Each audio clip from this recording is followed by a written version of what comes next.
Welcome to the Heaven on Earth podcast, a world where you study the story you were born into and redesign it into the story you choose. A world where you can have heaven on earth right here, right now, no matter the past. For me, heaven on earth is a holistic experience, leading with the heart, engaging with mind, body, and spirit. It's mindful, fostering calm and secure attachments. As we rise into consciousness, it's an earthly journey where we sensually embrace dynamic living. Hello, beautiful souls, and welcome back. Today I'm going to do a combo. This is the final episode of the Narcissistic Classified vlog series, but it's so important and it spotlights so many things that we talked about over the sequence of the series that I'm also going to post it as a podcast. So for my podcast audience, you can go to my YouTube channel to see the whole vlog series that I entitled The Narcissistic Classified. And I did it to launch the book that just came out in November, which is Healing from Narcissistic Abuse, Rebuild from Relationship Trauma, and Find Your Light Again. And it is a psychospiritual book. It's written by a woman named Grace Bean, who lives in Spain, and by me. And what we did was a very interesting combination. She described her story, how she went through a really painful relationship with the narcissist. She describes it fully and the work that she did to recover from it. And I come in and I share my insights as she's talking. It's almost like there's a double screen. And as she's sharing her story, I come in with clinical insights and psychospiritual insights along the way. It's beautiful if this is a situation that you're in, but also it's just educating in terms of doing the inner work, the psychospiritual inner work. It's on Amazon. Go ahead and get that. For my podcast audience, go ahead and follow me on YouTube and you'll see the whole vlog series. And the point of this vlog series was to look for things that you might not catch otherwise. I wasn't talking about the loud, arrogant, flamboyant narcissist. I was talking about the folks who we might never suspect until we're deeply in it. The narcissistic friend, the parent, the way it might show up in a parent, which was pretty painful to talk about, but it's there. It's all there. So today is a summary and also a what to look for. Again, what to expect. And this merges beautifully with my last podcast, which is Healing is Activism, because we have to know basically what the carcinogens are. We have to know how to recognize the symptoms of things that make us sick, of things that harm us. We have to know how to recognize them. And so this is a beautiful merging before we begin our healing. Let's settle in. Go get your PhD on Me journal. Wrap yourself in your peacock blanket. Pour something warm in your You've Done Harder, My Love mug. Light your I Am the Lighthouse candle, because today we're going to huddle. And all of those things are on my online store for moments like this. We're swaddling our nervous systems. And look, I'm comforting myself too. So let's huddle together because we're going to talk about things that feel brutal. But just as it is brutal, it is liberating. If you've been following the vlog series, you know that we've been walking through the different faces of narcissism, especially the ones that don't look narcissistic at first. Charming ones, the spiritual ones, believe it or not, the soft-spoken ones, sad ones, the victim ones, the ones who act like they would never hurt a fly. But in case you're new, today's teaching stands alone. It'll hold up all by itself. Because if you understand today's episode, podcast, vlog, you'll understand the whole series. Today, we are taking apart the oldest empire in human history, an empire that's built on dominating, deception, hierarchy, superior inferior paradigms, and physical, spiritual, and emotional extraction. And we're declassifying it. We're going to name it out loud. And then we're going to move to talking about you, about your healing, about your freedom, about the light at the end of your tunnel. So take a sip of your coffee. Let's do that together and integrate this slowly. So where does it all begin? I'm going to open up with a sentence that might shock you. And I want you to memorize it, that narcissism is the oldest empire on the planet. It's older than Rome. It's older than Greece. It's older than the Ottomans.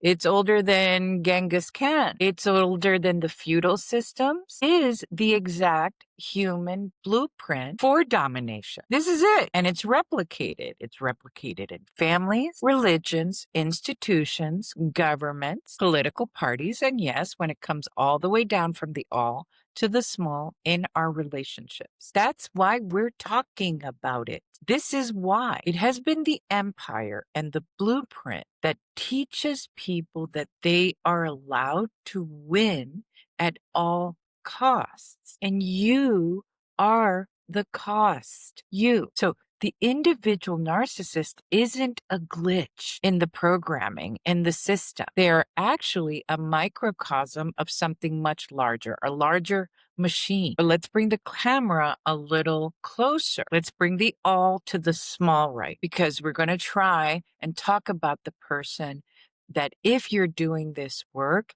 you've been trying to understand. So they knew what you wanted to hear even before you knew you needed to hear it. You've been studied. Narcissists walk into your life as if they've read the script ahead of, and that's the spoiler alert. There is a script, even though it feels shocking over and over and over as you're in it. But this is what we're doing here. I'm providing you with the script. Many people are. There's a lot of great people like Dr. Romani out there, Lisa Romano, lots of great people talking about this. My particular point of view is the all is in the small and the small is in the all. To realize that this is systemic, that it's not just about individual relationships. But again, I digress. Let me get back. You get the sense that they know you, that they know what you find impressive, what wounds you're wanting to hide, where you feel vulnerable. It feels like they know what you're longing for and that they can fill that. They know what you fear. Not exactly because they're psychic, although there is a way that they know how to read really well. It's because they've done this with so many people. This is an MO, a modus operandi. They've studied human desire and human wounding like other people study languages, because this is a language. And you feel that. You feel like they speak your language, your personal language. And by the way, what they provide at the beginning is a human language, is the need to connect, to feel protected, to feel safe, to feel like you're finally belonging. So they do speak the basic original human language, what we all need in our root chakra. Their confidence feels intoxicating because you feel protected. You feel like someone's finally here who will protect me, because it's likely responding to a wound you've had since you were a child of feeling like you didn't belong and weren't protected. And for those of you who that wasn't true, you don't come from a wounded background, but maybe you're the one who's super alive, vibrant, energetic, confident, ready to go, ready to take life on. Well, they want that. Absolutely. You're an amazing source of supply. So it's not exactly that they're confident. It is that they are familiar with who they are looking. They know the steps. They know the rhythm. They're incredibly in tune and attuned at the start. They know and follow the cues. And if you're an empath, which most of my audience is, or a highly sensitive, or an open hearted human, you respond to this at a biological level. It's almost like your DNA just opens up. Who wouldn't to feel studied, to feel like someone is so attuned to you? You get flooded with dopamine. It's exciting. You get flooded with norepinephrine from the anticipation. It's delicious. It's bubbly. Oh, I love that feel. All the serotonin from thinking about this person over and over and over again. Grace talks about that beautifully in the book. It's delicious. And eventually, if they stay long enough, you'll get flooded with oxytocin and vasopressin. These are the bonding hormones, the cuddle hormones, because these are the neuropeptides that bond you. This isn't just happening up in your head and heart. This is happening in your whole body. And again, it's scrumptious. And sadly, there is a catch. Yep, there's a catch. Bonding takes time. Narcissists don't want that time. They got to move it quickly and have all of that process that I just described. They have to have it really fast. It's almost like you've got to land the sail quickly. They want your attachment. They want your attention. They want your admiration and not really your intimacy. That's the first shock because it feels so intimate. This is why everything feels fast. It's like overnight closeness. Grace talks about the fact that her person wanted to move in together within a month. I've had that happen to me. And you're excited by it. Even the part of you is saying, wait, this is crazy. But there's a part of you that says, we are so close. We know each other so well. We are so intimate that it makes sense. So you're planning the future on date 2. There's lots of, I've never felt like this before. Now listen, there are moments where that is true.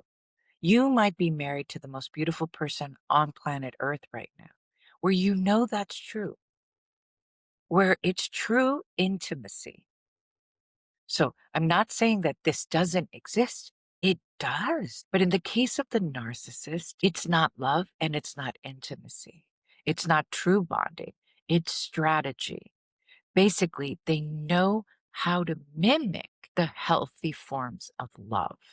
It's very confusing. That's why we need to talk about it. I remember with one of the people that I was with, because I've had many narcissists in my life who show up not just in lover form. And I remember feeling how curious they were about me. They asked me a lot of questions. This is when I was younger. And that's not usually the case for me. I'm the psychotherapist. I'm the curious one. I'm so interested in people. So to have someone be constantly curious about me, asking me what I was thinking and feeling, felt so valuable. It just felt like this person deeply cared about me. It's a little painful even to remember that they wanted to know about my childhood. And I grew up as a very wounded empath. I was the giver, the one focusing on others, which of course the wound is the gift. It became my gift because I alchemized that into becoming a therapist. But it just felt so intimate and I felt so seen. But what I realized later, no, they were studying me because they were not revealing anything about themselves. There was no mutual vulnerability. And so what they were doing was they were storing my information while not giving theirs. The time I didn't know, I was just flooded with this feeling, this beautiful, gorgeous feeling of being seen, which is a normal desire. It's a normal human desire. So we're not going to abnormalize what we're wanting. what we're needing as human beings.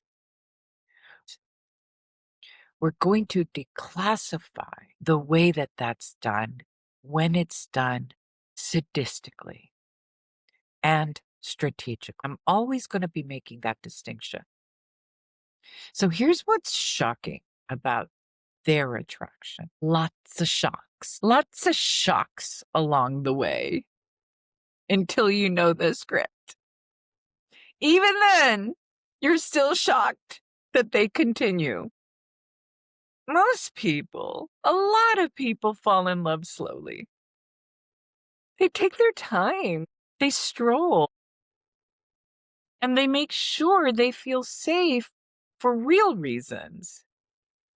It's not that they're vetting, but they are observing. Hey, like you would observe an investment. Is this a good investment? Because partnerships, relationships, deep friendships are about investing our personal energy into someone.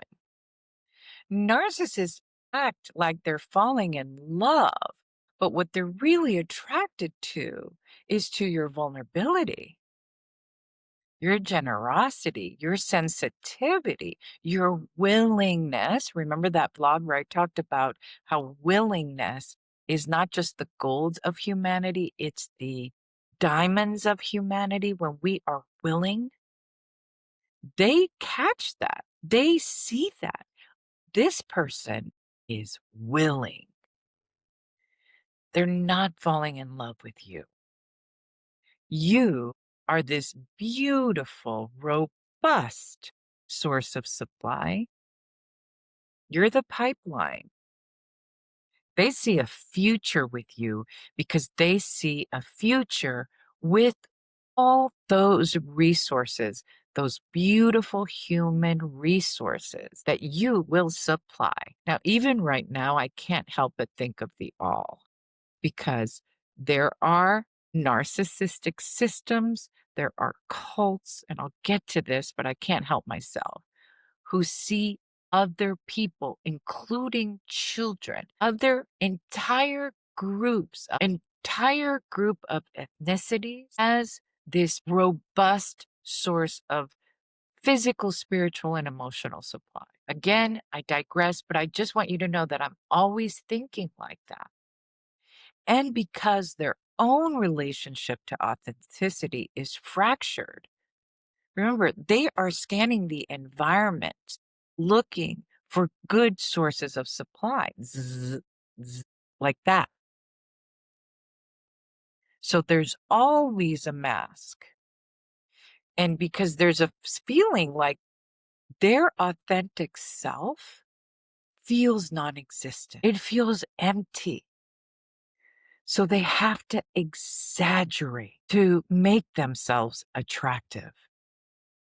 They exaggerate their success, their moral compass, even. This is where you see ministers or religious leaders who get into a lot of trouble because they're so morally vociferous, morally superior.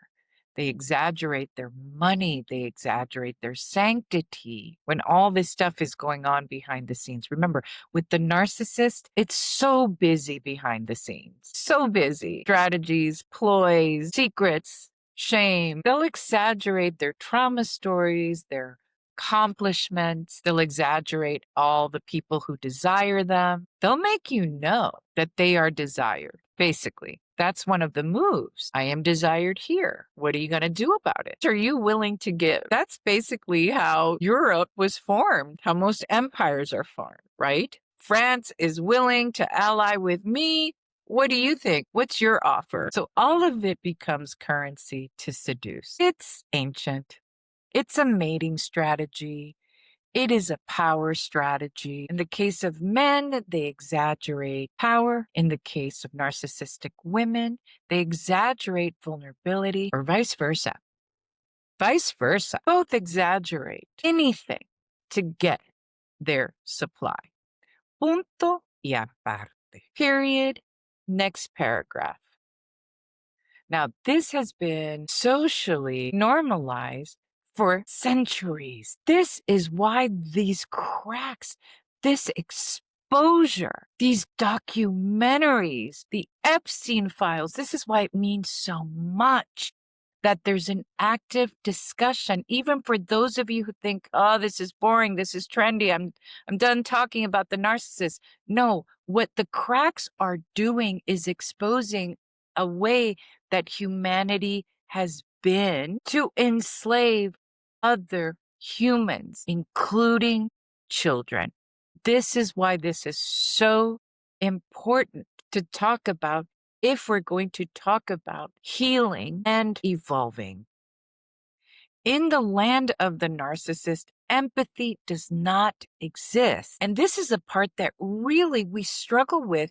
And let me tell you, empaths struggle with it the most. I know this in my own skin because open-hearted humans, just normal open-hearted humans, do not or cannot believe that other humans in front of them are not empathic.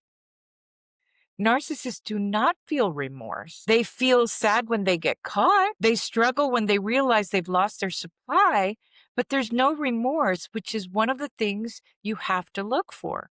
Is there remorse? They don't feel bad if they've hurt you.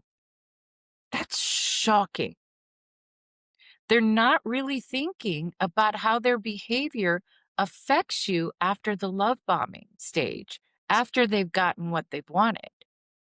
Then you become unimportant. Then they plug into you. And this goes for the all, and this goes for the small. They plug into the target of their supply. They're not the ones losing sleep. You are. First, because there's a long period of not believing this is true. You're so shocked because now you are in the land of the narcissist, and those traditions are very different. The normal ways of interacting are very different. You're in different dimensions entirely, separated by this line of empathy, non-empathy. So in the land of the narcissist, everything is in service of the same objective, which is complete control. They must be dominant all the time. It doesn't mean that I don't want to be dominant sometimes, that we take turns being dominant. That's not what we're talking about.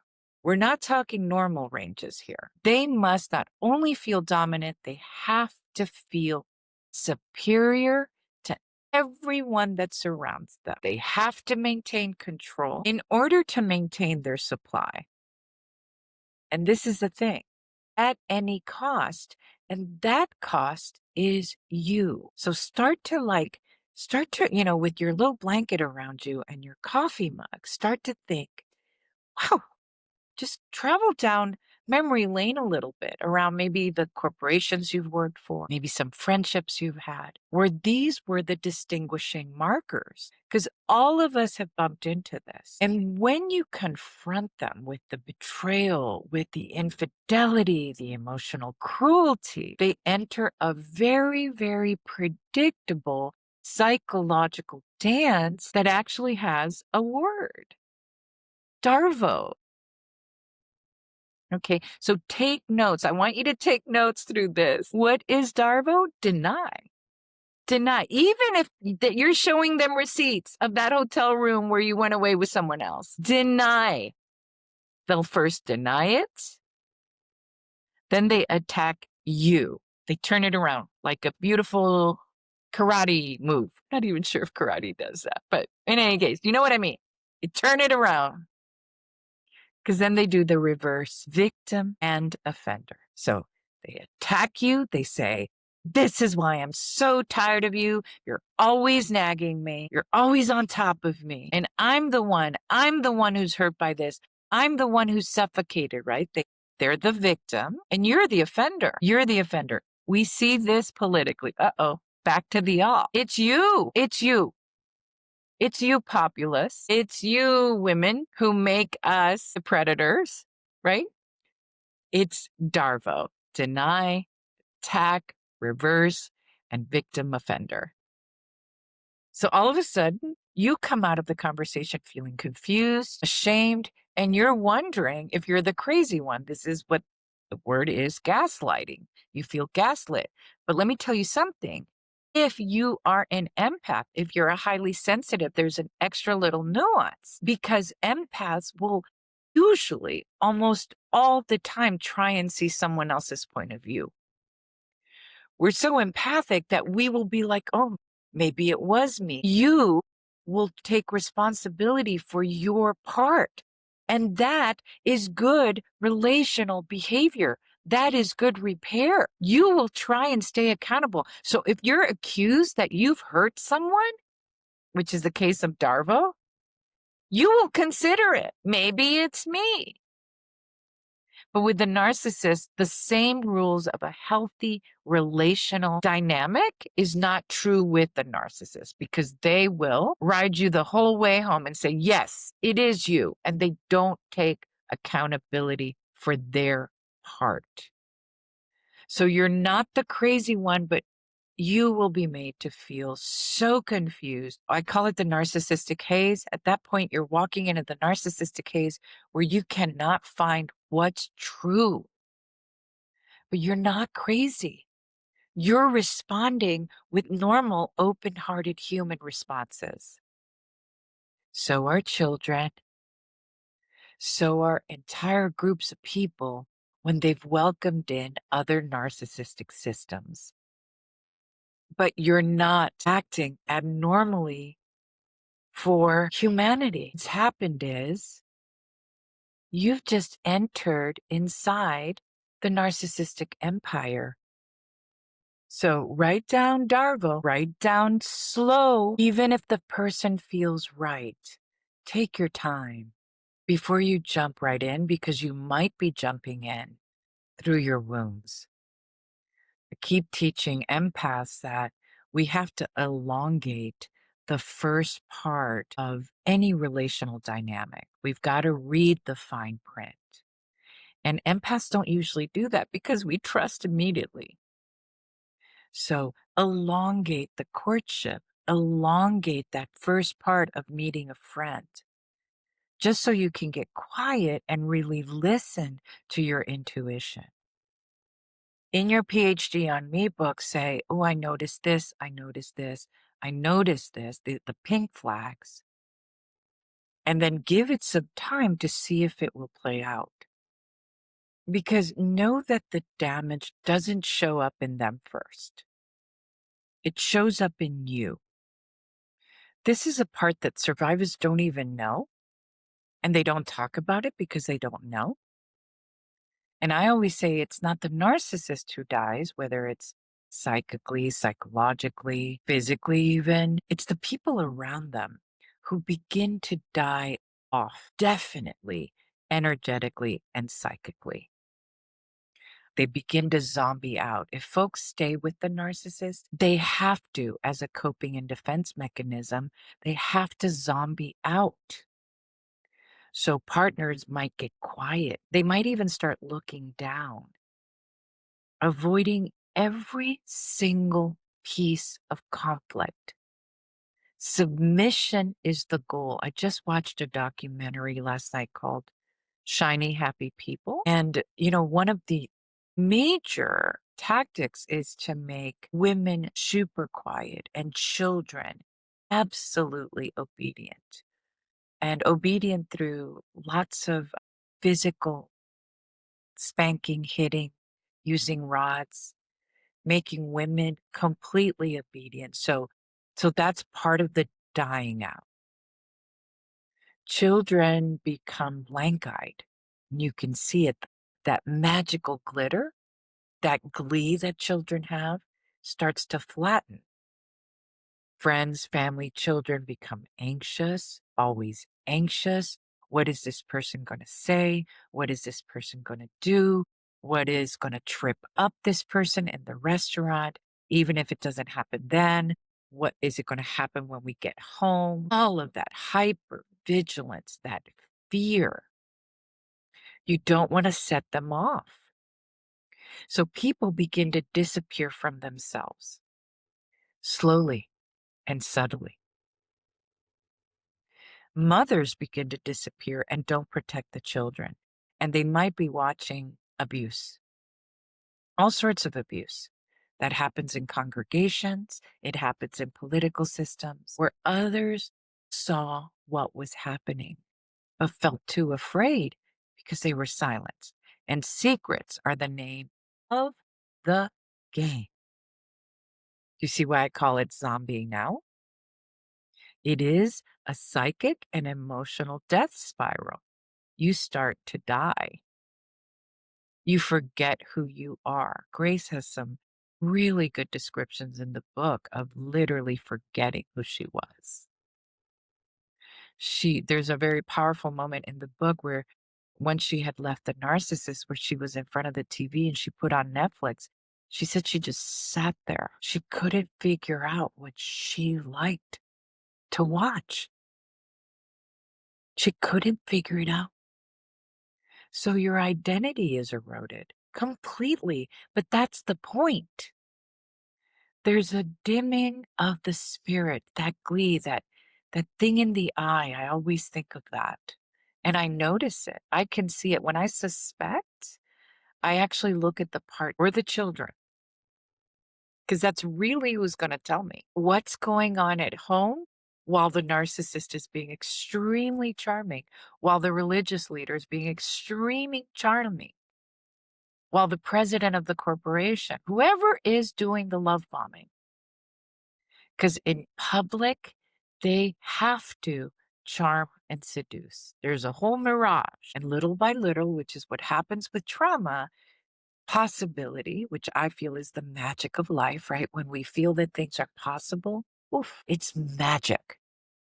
Well, with trauma, that begins to just shrink and shrink and shrink. People who have post-traumatic stress or complex post-traumatic stress have a really hard time believing in possibility and in the future. So one of the trackers of healing is that you begin to feel that things are possible, not around a narcissist. You zombie out.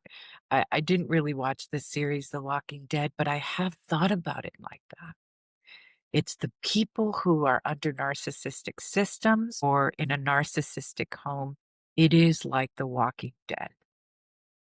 While the narcissist remains vibrant, sure, they're full of supply, rich, they make money, dramatic, full of fire, because your energy is feeding them. Remember that there are parents who will use their children for money in all sorts of ways. Talk to Amy Winehouse, talk to Britney Spears, all sorts of ways. People will extract. The narcissistic parent will extract from their own children, from their wife, from their parents, etc. And they get sick the moment you leave. That does happen. The parent who never gets sick will get sick. The husband will get sick because they've lost their power source. Even if it looks like they're fatally sick, let's say they get some sort of diagnosis, but that immediately, if you're a kind-hearted, empathic person, will pull you back.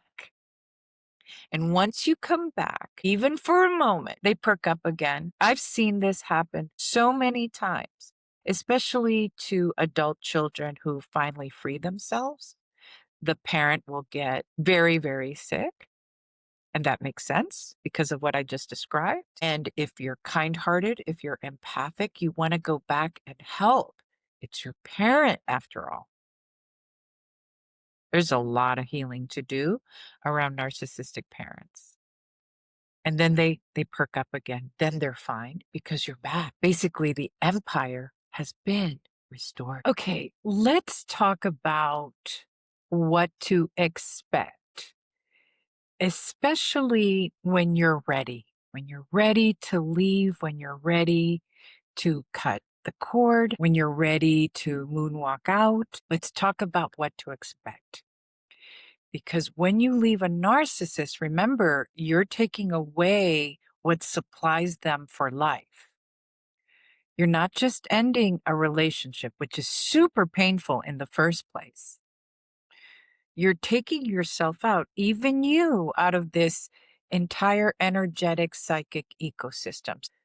There's a lot to expect.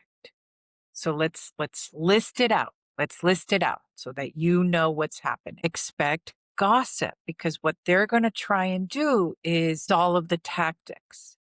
Now, this happens when you leave a cult. It happens when you want to leave an organization that's not treating you well. This happens across the board, is that the narcissist will gossip a lot about you, will either casually or very directly demean you to others.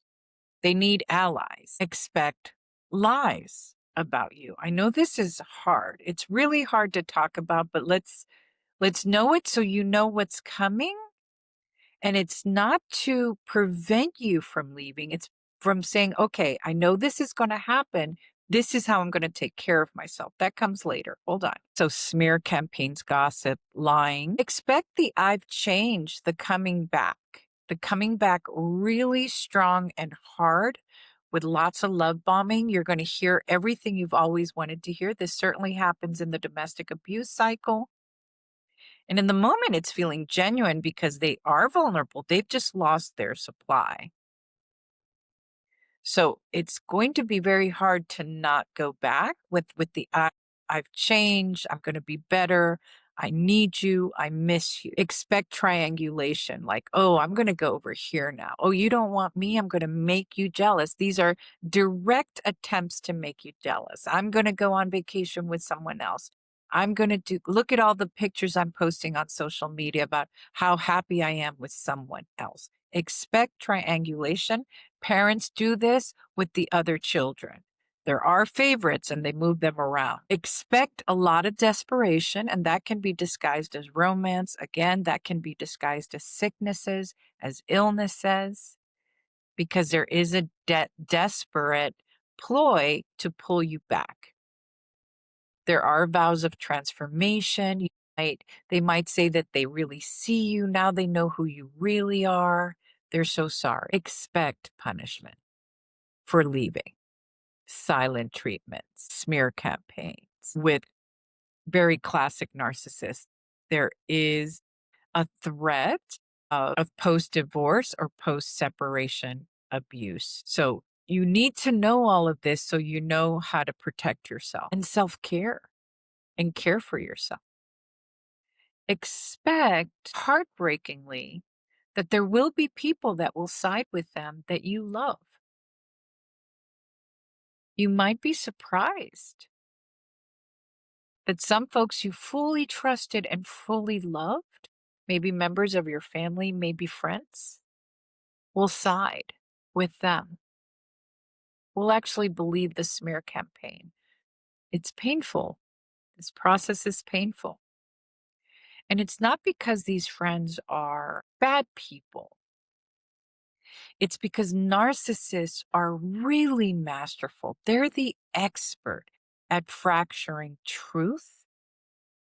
They really are. And they're the expert at convincing others that you were against them as well. So here, your position is not to win at all costs like they are. You will get into a lot of trouble if you're wanting to win at all costs. Your position is to hold, is to hold, is to hold in your tools, into your therapy, into your group support, into finding a safe place to live. Hold inside of your ecosystem that you begin to build. None of this is easy. It's sounding easy. It is not. That's why you need to swaddle and surround yourself in a ton of support. You're going to hold your boundaries. You're going to have your PhD on Me journal about the reasons you left with very specific detail.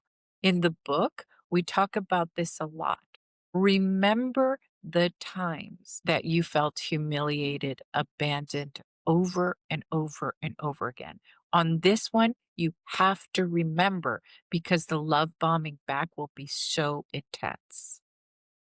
Hold your dignity, hold your healing. And remember, maybe other family members, when this is about a parent or even about you getting divorced, there's family members that say, even though this is horrible, this happens in cults all the time. You've got to stay with this perpetrator, this abuser.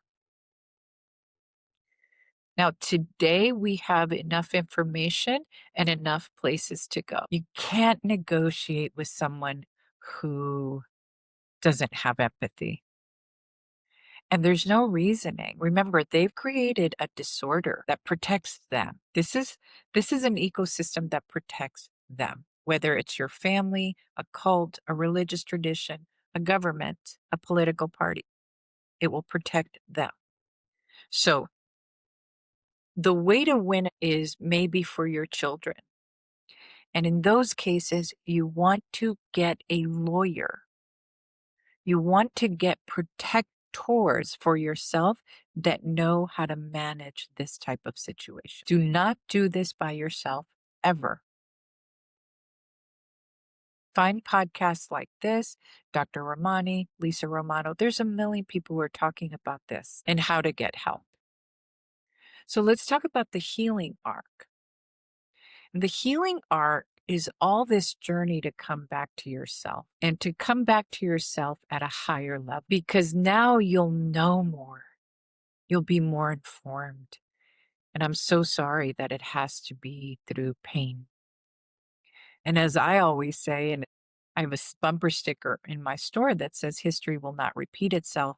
And I mean that for the collective, for our planet, that we will not repeat what's been done to us before, because we know too much now. And you know too much now. We know too much.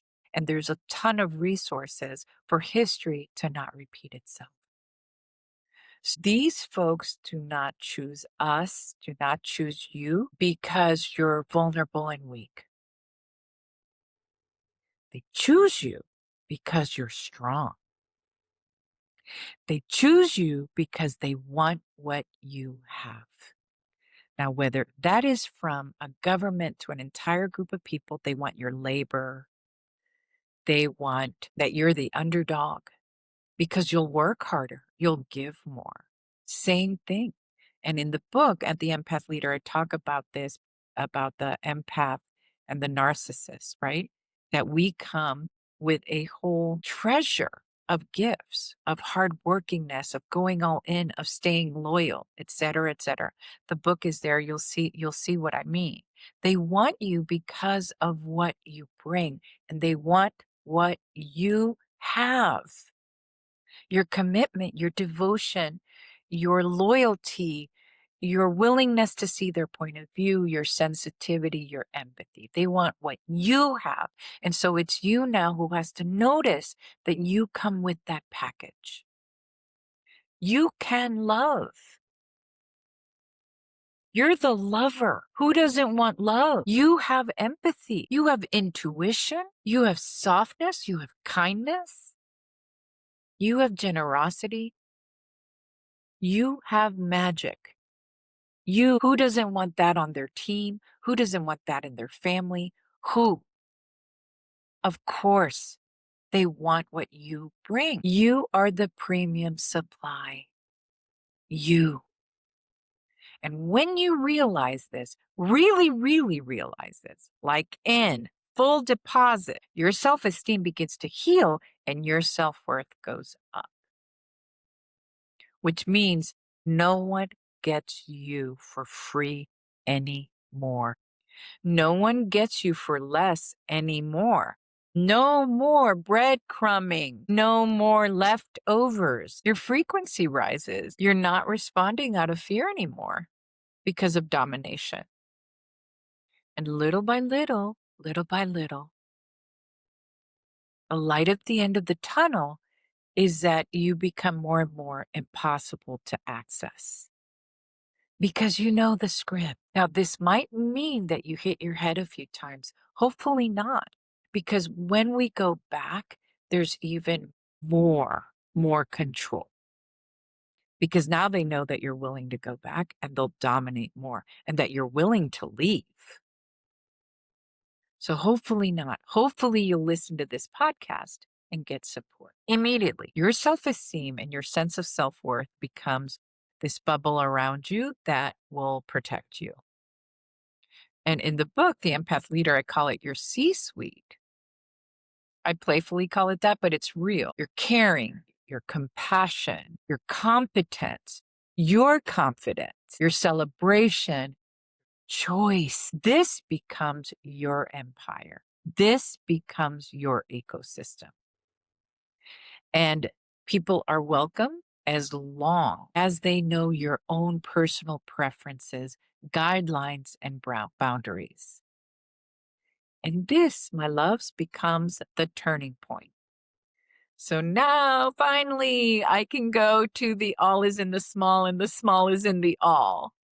Here we go.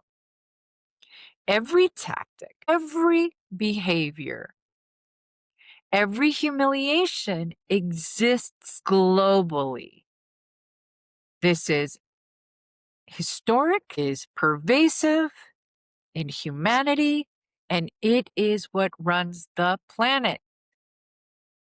Narcissistic dynamics show up in families that have a lot of secrets, that are silencing the truth, in school systems that are mostly about obedience, over teaching children to know themselves, to emotionally regulate, to be more emotionally intelligent, in churches that shame autonomy, critical thinking, desire, that silences its congregations.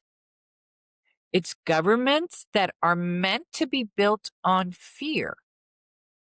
In political systems, we see this all the time, all over the planet, that run through divide and conquer. In cultures that keep repeating that children are never enough, lots of hoop jumping. And really, these are set up with control and fear, whether that's from the romantic relationship all the way out. I'm going to make you afraid. I'm going to use your abandonment wounds. I'm going to demean you in order to control you. Punto. The same exact patterns exist. Gaslighting, which can be called fake news, dominance, extracting, taking from people, taking their goodies in order to use them for themselves, based on superior inferior paradigms, addictions, exploitation, isolation, and fear. They all begin to isolate. That's governments begin to isolate, families begin to isolate the family, cults begin to isolate the groups. Isolation is a key ingredient. Lots of us versus them. They set it up that way, us versus them. So you experience it on a microcosmic level, but it's happening at the largest level. That's why we've got to know it. What did I say? Your healing? Your healing is activism. That's the point of the last podcast. Because once you begin to heal, those boundaries just start forming around you. You become emotionally intelligent. You become emotionally aware. You start having more choice. So do groups of people.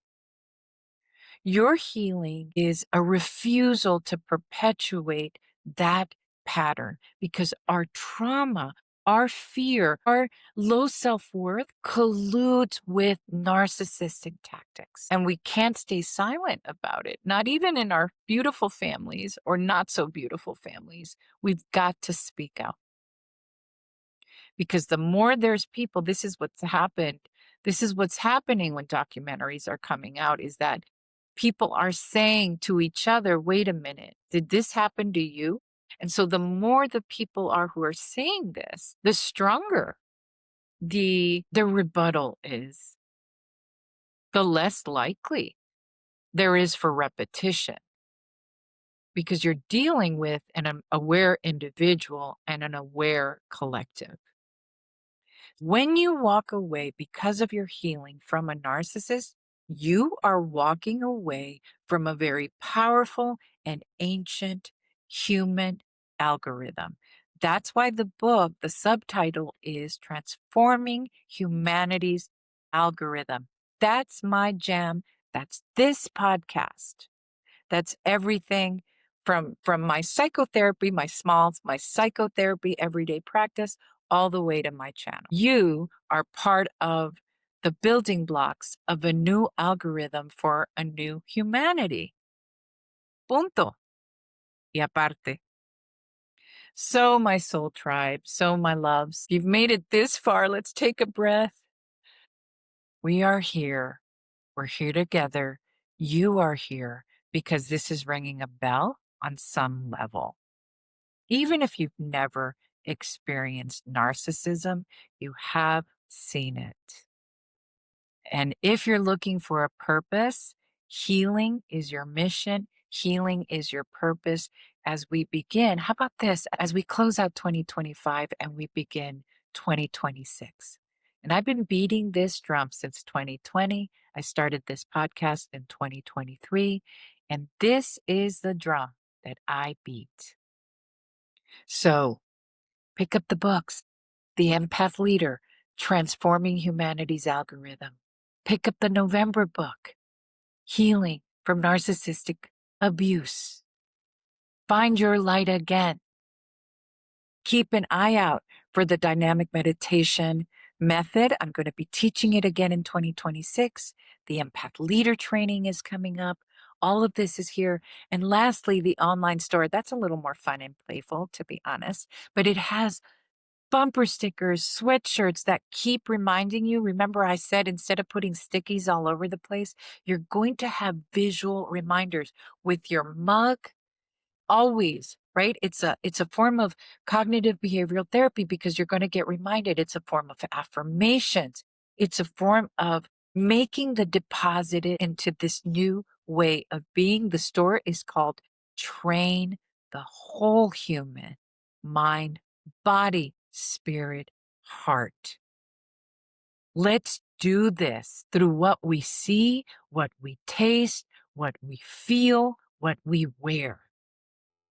These are embodied material reminders of who you are becoming, of who we are becoming. I'll be announcing what's coming in 2026 in my next podcast through the end of December, so keep an eye out for that. But thank you, thank you, thank you. The numbers are growing, and as I always say, my numbers are your numbers. We are slowly shifting this algorithm. Let's do it together. Listen, it is free to share. It is free to like. It is free to comment. It is free to subscribe. Free. Just bing, hit that notification button and share. Share it with someone who you know might be needing this. Even if you can't say out loud, listen, I think you might be needing this. Just say, hey, I'm following this person, really interesting stuff, and send it over because little by little, one by one, we are increasing these numbers towards a new algorithm.